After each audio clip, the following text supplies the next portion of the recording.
Bonjour, ici c'est Thierry, auteur du blog duemlegay.com. Et voilà, comme moi c'est ma deuxième vidéo. Euh, ouais, tu sais, ça évolue et le titre aujourd'hui ça va être comment ôter l'homophobie dans notre cœur. Parce que pour moi je pense que être homophobe, peu importe la raison qu'on peut utiliser, c'est pas une bonne chose. Tu sais, les homosexuels sont comme ils sont. Et je pense qu'à la base, même si on n'est pas d'accord avec leur choix de vie, moi en premier, je ne suis pas d'accord pour être pour l'homosexualité. Il va falloir qu'on les respecte tout de même. Tu sais, on ne peut pas se dire que non parce que tu sais, Dieu a dit que il est contre l'homosexualité et nous on va commencer à prendre ça comme prétexte pour pouvoir les détester en fait. Donc pour moi, quand on voit un homosexuel et on a comme cette haine qui nous remplit, pour moi je pense qu'il y a un problème et je dirais qu'on est homophobe sans s'en rendre compte.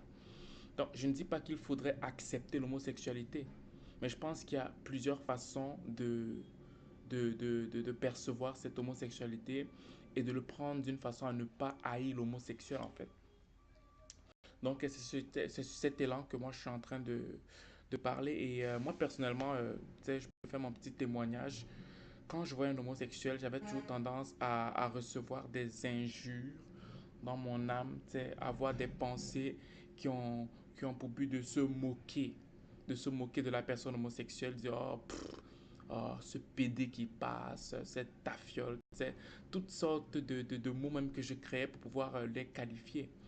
Mais en côtoyant un homosexuel au gym où je m'entraîne, à la salle de sport où je m'entraînais, en discutant avec lui, sans même m'en rendre compte qu'il était homosexuel à la base.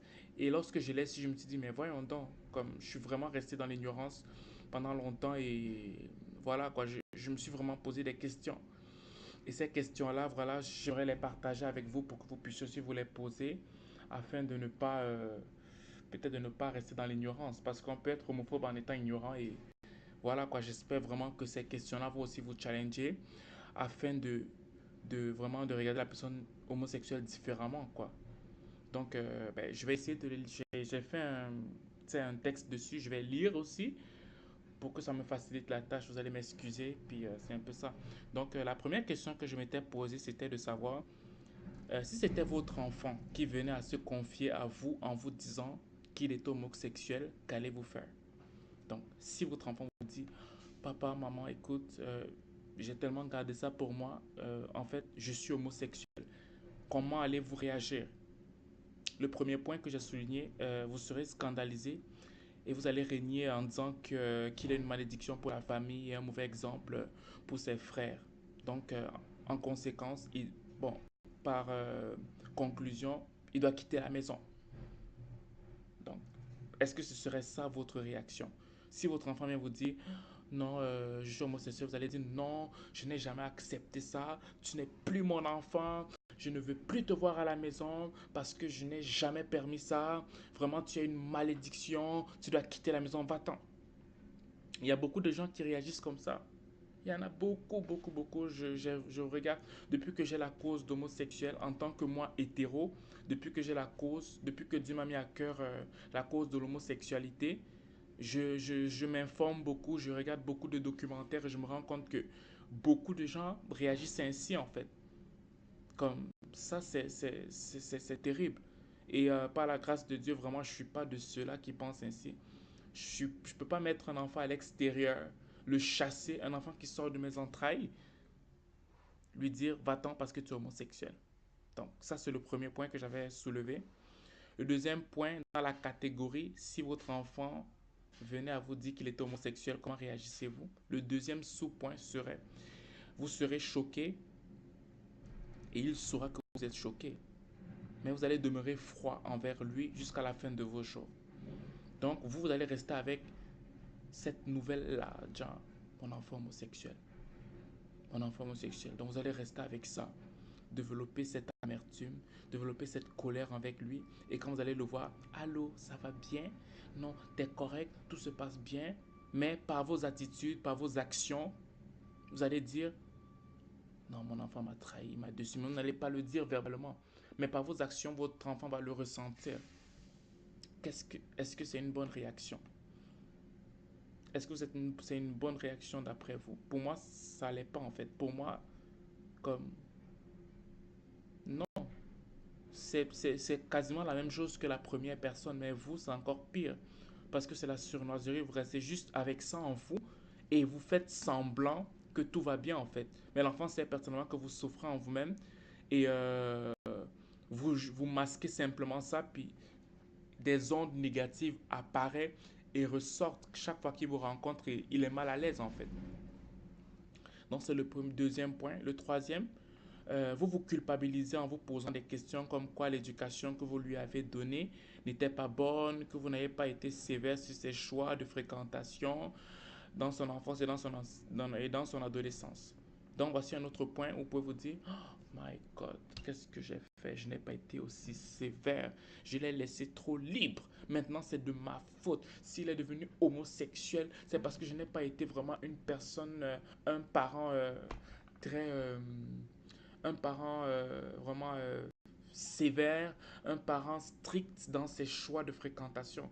Ça aussi, je ne suis pas d'accord avec ça. Ça peut faire partie peut-être, disons, à un dixième de pourcent et tout, mais comme, non, non, arrêtez. C'est comme, être homosexuel, c'est pas forcément le fait que vous n'avez pas permis à ce que votre enfant fréquente de belles personnes, de bonnes personnes. On ne peut pas le percevoir comme ça. On peut avoir une idée des personnes avec lesquelles nos enfants fréquentent, mais on ne peut pas dire comme ça que non, lui il va être bien, il va être bien. Donc, ce n'est pas votre faute.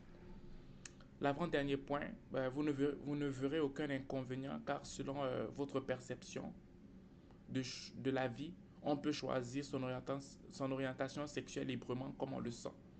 Ça, je ne suis pas d'accord. Euh, pour moi, l'hétérosexualité, selon la Bible, est le moyen par excellence. Et hormis la Bible, la nature nous montre que l'hétérosexualité est un point de référence en ce qui concerne une relation homme-femme. On va me dire les animaux sont homosexuels. Pour moi, l'homme n'est pas un animal. La théorie de, je pense, Darwin, si je ne me trompe pas, si c'est ça que les gens se réfèrent pour qualifier l'homme, pour moi, l'homme n'est pas un animal. Il peut avoir peut-être des attributs, peut-être au niveau de l'organisme et tout, d'un animal. Peut-être qu'il a un cœur, l'animal a un cœur, qu'il a une tête, l'animal a une tête, toutes ces choses ridicules qu'on développe des fois. Mais pour moi, l'homme n'est pas un animal. L'homme est un esprit. Et l'animal, je ne pense pas que l'animal est un esprit. L'animal a une âme vivante et il a un corps. Mais l'animal n'a pas d'esprit. L'homme est un esprit. Donc, ce qui qualifie l'homme, c'est un esprit. Donc, l'esprit a des attitudes, l'esprit a des choix qui vont avec dans la nature de tous les jours, à savoir l'hétérosexualité en fait.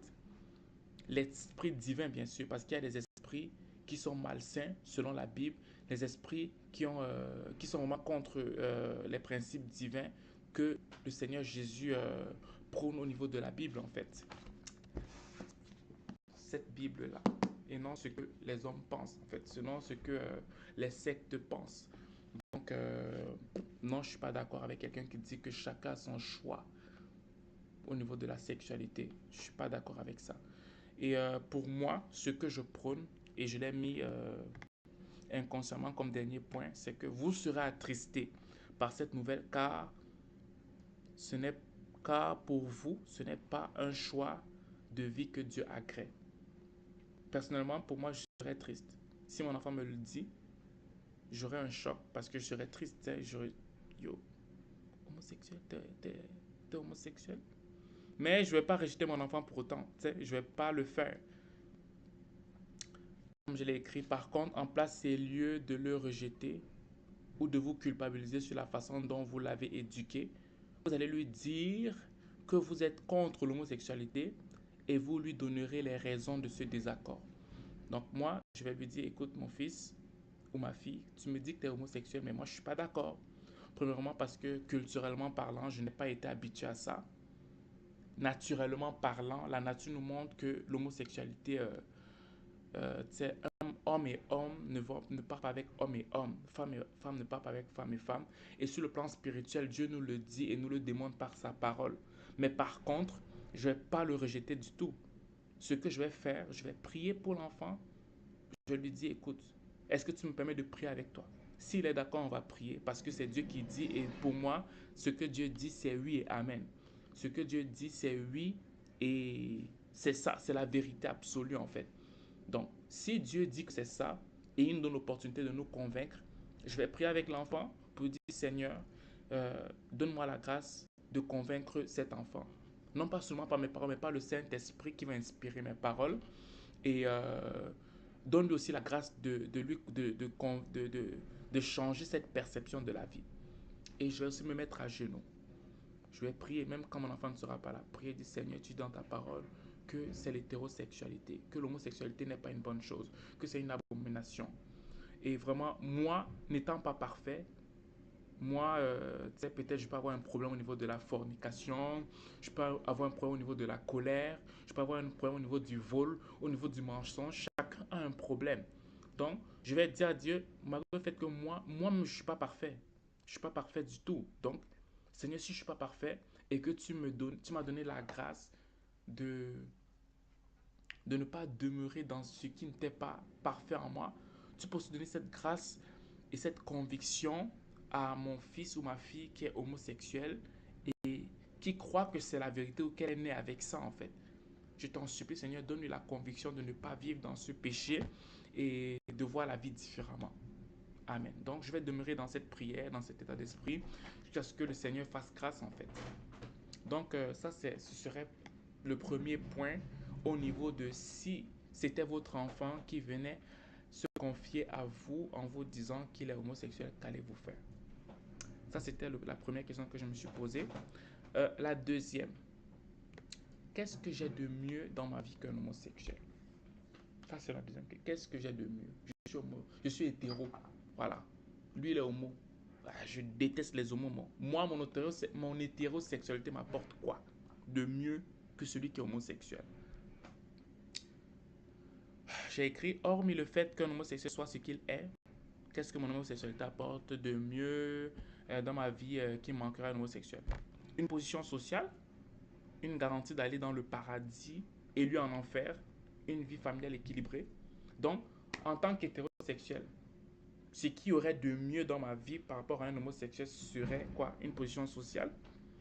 Le fait que je sois bien sur le plan social, genre comme je suis homosexuel, hétérosexuel, automatiquement, ma vie sociale serait meilleure. Comme je suis hétérosexuel, automatiquement, ma vie familiale serait meilleure. Comme je suis hétérosexuel, automatiquement, je pars au paradis. Qu'est-ce que j'ai de mieux? Qu'est-ce que j'ai de mieux? Il faudrait vraiment qu'on se pose cette question. Parce qu'il y a plusieurs mensonges qu'on a mis en nous en se vendant, oh non, nous sommes hétérosexuels. Pour moi, je vais vous le dire, être hétérosexuel dans les temps qui courent, c'est une grâce. Parce qu'il y a beaucoup de formes de sexualité maintenant qui nous envahissent et on les enseigne dans nos écoles. Il y a des gens, je ne nie pas qu'il y a des gens qui naissent avec ces penchants et je respecte ces penchants. Mais la Bible dit, parce que moi je crois en la parole, que l'homosexualité est un péché. Et le fait d'y vivre, de vivre dans ce péché-là, je ne peux pas juger quelqu'un. Parce que peut-être, tu sais, je sais pas, il est tombé dans ça, il est tombé dans ça, il est tombé dans l'homosexualité, il est tombé dans l'homosexualité. Je ne vais pas le juger, mais je vais lui parler. Parce que je lui parlerai non pas dans une mouvance où j'ai le monopole du savoir, où je suis le plus saint du monde. Non, je vais lui parler en lui rappelant simplement que mon frère, ma soeur, ce mode de vie n'est pas plaisant à Dieu. Je vais prendre un exemple sur moi, par exemple. Pour moi, par exemple, moi, j'aimais beaucoup les femmes, en fait. J'aimais coucher avec beaucoup de femmes.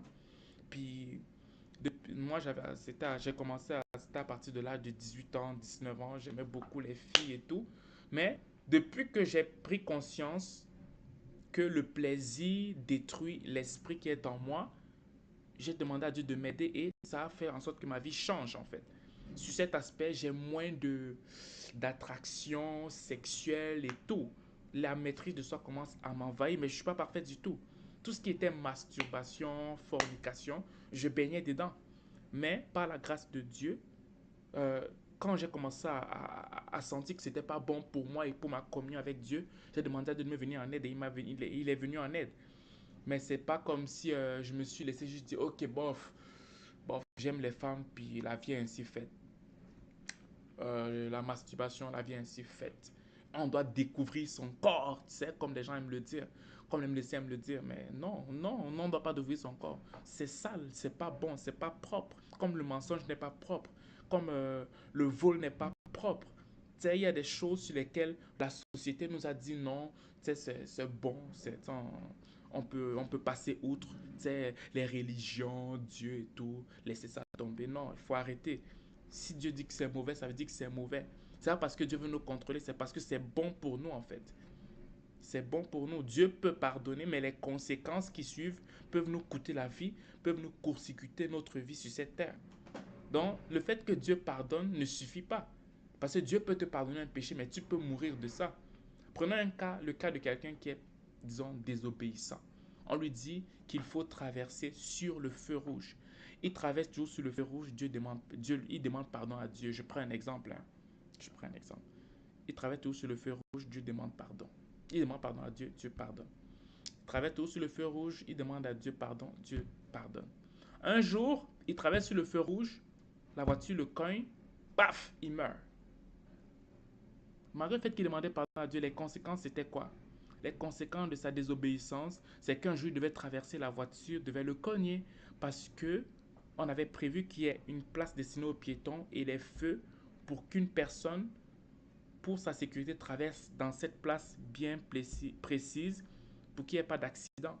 Mais il y en a d'autres qui vont aller traverser dans les places qui ne sont pas destinées à cet effet et ils exposent toujours leur vie dans un danger permanent en fait. C'est vrai, Dieu va pardonner cet acte entre guillemets, mais Dieu ne te garantit pas que tu vas vivre longtemps en fait. Donc c'est dans ce sens où quand Dieu nous dit ne faisons pas ci, ne faisons pas ça, c'est pour nous protéger des dangers que nous ne voyons pas et que lui voit d'avance en fait.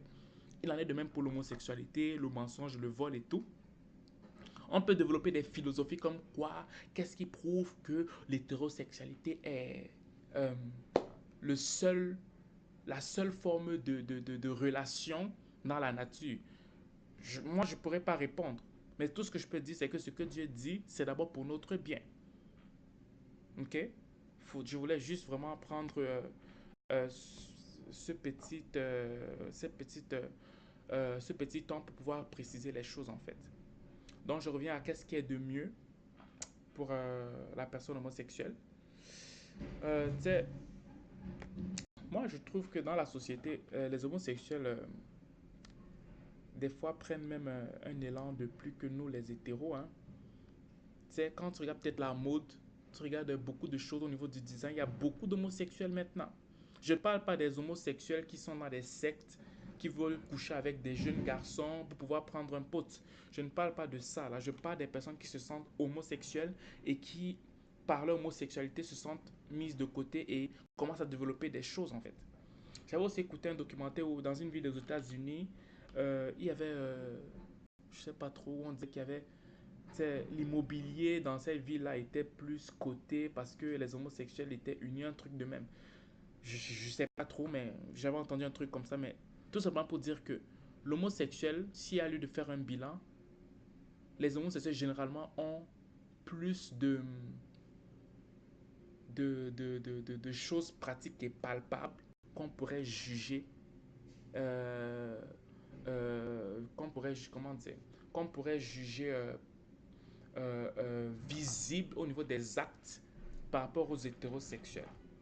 S'il y a lieu de comparer, parce qu'on pourrait dire que non, les homosexuels sont des méchants, des pourris, mais si on regarde sur le concret, sur le plan pratique, les gars font quelque chose, hein, les filles font quelque chose. Donc il faut arrêter de juger. Il faut vraiment arrêter de juger parce que ça ne vaut pas la peine. On n'a pas mieux, on n'est pas mieux qu'eux, on ne fait pas mieux. Sur le plan spirituel, on n'est pas mieux qu'eux parce que Dieu aime la personne homosexuelle. Dieu aime la personne qui est malheureusement dérangée par le mensonge ou bien qui est par exemple malheureusement dérangée par le vol ou la personne qui est malheureusement dérangée par l'attraction des enfants. Ça peut pas, le jugement humain pourrait nous pousser à les juger, mais Dieu est comme il est, il les aime. Et nous ne sommes pas mieux pour les haïr. Si on voit que c'est scandaleux ce qu'ils font, mieux vaut on prie. Prions pour eux. Parce que la lutte ici n'est pas contre la chair et le sang. La lutte ici n'est pas contre les philosophies, ou bien essayer de les convaincre. La lutte ici est contre les esprits, les habitudes, les forteresses de pensée qui sont imprégnées en eux et qui n'arrivent pas à se débarrasser. Les gars n'arrivent pas à se débarrasser, les filles n'arrivent pas. Les jeux ne règlent vraiment rien. Donc, mes frères et sœurs, mes amis, tant athées, chrétiens, bouddhistes, toutes ces personnes, je vous implore, je vous en supplie, arrêtons d'être homophobes. L'homophobie ne va rien régler. L'homosexuel est un être humain comme nous et ils ont un cœur, ils ont des intestins, ils ont des oreilles, ils ont des yeux, ils ont tout. Ils sont créés à l'image de Dieu. Je ne sais pas pourquoi ce, ce penchant-là est le plus visé. Je ne sais pas. Je ne sais pas c'est quoi le mystère de la nature. Pourquoi la nature a choisi le côté homosexuel. Je ne sais pas. Mais tout ce que je sais, c'est que Dieu aime la personne homosexuelle et Dieu peut convaincre la personne homosexuelle à être hétérosexuelle. Bon, les homosexuels peuvent ne pas être d'accord avec moi, mais moi, c'est mon point de vue parce que moi, je regarde, comme je l'ai dit au niveau de la présentation dans le blog, que moi, mes façons de percevoir sont beaucoup plus axées sur la Bible. Donc, c'est un peu ça.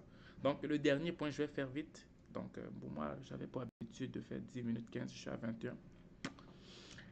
Le troisième point qu'on pourrait se poser, c'est en tout cas ce que je me suis dit, qui m'a poussé à voir la personne homosexuelle différemment, c'était: est-ce que Dieu n'aime-t-il réellement pas la personne homosexuelle ou c'est nous qui laissons notre méchanceté le dire? La Bible dit qu'il ne faut pas faire l'homosexualité, que les homosexuels sont des pervers, que Sodome et Gomorrhe a été détruit et tout, blablabla, blablabla, blablabla, blablabla. Bon, mais il faut relire ta Bible. Pour moi, il faut relire. J'ai écrit ici, dans ce cas de figure, plusieurs personnes ont tendance à dire que Dieu n'aime pas les homosexuels parce qu'ils vivent une vie de débauche, d'abomination, de perversité et j'en passe. Pour eux, ce sont des personnes maudites. Ah! Non! Hey, les homosexuels, ils sont maudits, pourris. Ils n'ont même pas le droit de vivre des trucs terribles. Ils sont comme des insectes. Donc, on doit vraiment exterminer ces homosexuels-là. Ah, on doit exterminer. Vraiment, ça vaut pas la peine. Comment accepter dans notre société qu'ils détruisent les mœurs, qu'ils pourrissent nos enfants? Autant de commentaires terribles. Je ne nie pas ceux-là qui sont pro-homosexuels et qui font tout pour combattre. Ça, là, je suis pas d'accord avec ceux-là. C'est les gens qui, les hétérosexuels qui sont plus homo, qui sont pro-homosexuels que l'homosexuel eux-mêmes là. Tu sais, il y en a plein là. Et il y en a aussi les homosexuels qui sont fiers de l'être. Je ne parle pas de ceux-là. Je parle de ceux-là qui sont tristes par leur état d'être homosexuel et qui aimeraient comme des autres. C'est de ceux-là dont je parle. Celui qui veut être homosexuel et qui veut demeurer dans l'homosexualité, ça n'engage que lui. Mais moi, mon but, le but de cette chaîne Dieu aime les gays ou le blog dieuaimelesgays.com, qui est avec S à la fin. Bon, dieuaimelesgays.com, euh, c'est juste de sensibiliser les gens. Leur dire que cette vie n'est pas une vie qui glorifie Dieu, qui ne glorifie pas la société. C'est une vie où, c'est pas une pensée ou un penchant ou une façon de vivre qui est bonne en fait. Tant sur le plan social que sur le plan spirituel. Mon ami homosexuel, je te le dis, c'est pas une bonne vie. Tu peux me dire que non, je suis né comme ça, que nous sommes dans un pays développé, que je suis noir, que les Africains, vous n'êtes... Non, c'est pas une question d'Africain. Pour moi, je suis convaincu que l'homosexualité ne va pas baisser. Malheureusement, c'est ça, ça va pas baisser. Tu sais, il y a des gens qui ont toujours vu, on peut tolérer, mais dire que baisser, ça m'étonnerait vraiment. Moi, j'ai aucun problème avec les homosexuels. Mais quelqu'un qui se dit assumer le fait qu'il soit homosexuel, ne pas vouloir changer parce que c'est naturel, ça n'engage que lui. Et vraiment, c'est entre lui et Dieu. Mais, genre, serrer son cœur là-dessus et dire qu'on ne veut pas changer ou bien on ne veut pas voir d'autres alternatives, je ne peux pas me prononcer. Pour moi, je viens ici pour parler pour ceux-là qui se disent que, hey, et si je vivais dans l'erreur? Et si l'homosexualité euh, serait quelque chose que la nature n'accepte pas ou bien que Dieu n'a pas accepté, comme la nature n'accepterait pas le vol, le mensonge, euh, les excès de table et tout. C'est un peu dans ce sens que je parle. Ok? Donc, et aussi pour ceux-là qui sont toujours en train de critiquer en prenant pour prétexte que la Bible dit, Jésus n'est pas venu ici pour les gens qui sont saints, hein. Jésus est venu sur la terre pour convaincre du péché toutes les personnes qui vivent dans le péché, qui baignent dans le péché. Et il est venu avec la parole et le Saint-Esprit. Le Saint-Esprit est donné à chaque être humain qui accepte Jésus comme Seigneur Sauveur afin de vivre dans la vérité de la parole de Dieu. On va me dire, mais il y a des homosexuels qui croient en Dieu. Un homosexuel qui croit en Dieu, ce serait comme un menteur ou un bandit qui dit qu'il accepte son état de bandit et qui croit en Dieu. Plusieurs points, peut-être il va accepter, mais ce point-là, Dieu va appuyer ça dans son cœur. Il va tout se sentir mal, même s'il paraît bien, même s'il paraît équilibré, même s'il paraît comme s'il n'y avait aucun problème. Mais moi, je suis convaincu que Dieu va toucher son cœur là-dessus. Dieu va l'attrister sur cet aspect jusqu'à ce qu'il puisse changer. Mais aussi, Dieu, comme il n'est pas un tyran et qu'il donne la liberté à l'homme, si le gars insiste ou si la fille insiste en disant que non, je ne veux pas changer, Dieu va te laisser avec ça. Parce que Dieu ne sépare pas deux amis. Donc, c'est un peu ça. C'est un peu les points qui m'ont poussé vraiment à me poser des questions, à me remettre en question par rapport à l'homophobie et tout. Je me suis dit, non, écoute, Dieu m'a accepté. Moi, j'avais un problème au niveau de la fornication. Tu sais, j'aimais beaucoup les femmes. Puis, si Dieu m'a permis à maintenant à rester tranquille, à ne plus être un lapin, tu sais, sauter à gauche, sauter à droite, c'est parce qu'il peut aussi convaincre une personne homosexuelle à changer si jamais elle ouvre son cœur. Et il peut aussi convaincre des homophobes, ceux qui ont la haine des homosexuels parce qu'ils sont des pourris, des rejetés de Dieu, à changer pour qu'ils puissent commencer à avoir une compassion pour les homosexuels, une main tendue, une main d'amour pour les homosexuels, afin que ces personnes-là puissent recevoir une parole d'amour, une parole d'encouragement, une parole de réconfort, que Jésus les aime, que Jésus est avec eux, que Jésus peut changer leur situation afin qu'ils soient maintenant agréables à lui. Donc, c'est un peu ça. Donc, moi aussi, si je fais ces vidéos, je fais aussi des textes en fait. J'écris beaucoup dans les blogs. J'ai mon blog. Vous pouvez le visiter, vous pouvez le partager, à savoir dieuaimelesgays.com. C'est parce que je sais qu'il y a beaucoup de gens qui préfèrent lire. Qui préfèrent, je vais dire, excusez-moi, il y a des gens qui préfèrent écouter des vidéos, mais je vous encourage aussi à lire. Parce que quand vous allez lire, vous allez mieux comprendre ce que je veux dire. Parce que le sujet de l'homosexualité est très sensible. Et si je fais la vidéo et les textes, c'est parce que je voudrais vraiment qu'on sache que je ne suis pas un homophobe caché. Non. J'aime la personne homosexuelle comme Dieu aime la personne homosexuelle. Et moi, mon but, c'est de toucher les cœurs, c'est de parler à une personne.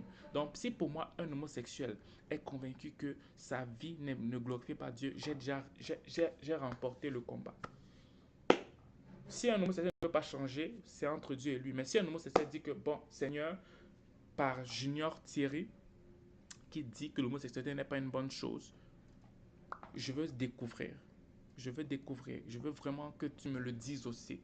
J'aurais fait vraiment la meilleure chose dans ma vie. Donc, vraiment, c'est ça mon but. Et voilà, que le Seigneur vous bénisse. Des autres vidéos vont suivre. Et voilà, j'espère que vraiment le Seigneur Tout-Puissant va vous challenger. Et vraiment va nous aider à atteindre les objectifs que nous allons atteindre ensemble. Merci et vraiment excellente journée à vous ou soirée et partagez la vidéo au max afin que plusieurs homosexuels viennent au Seigneur et qu'ils soient changés complètement. Merci et je vous aime. Bye.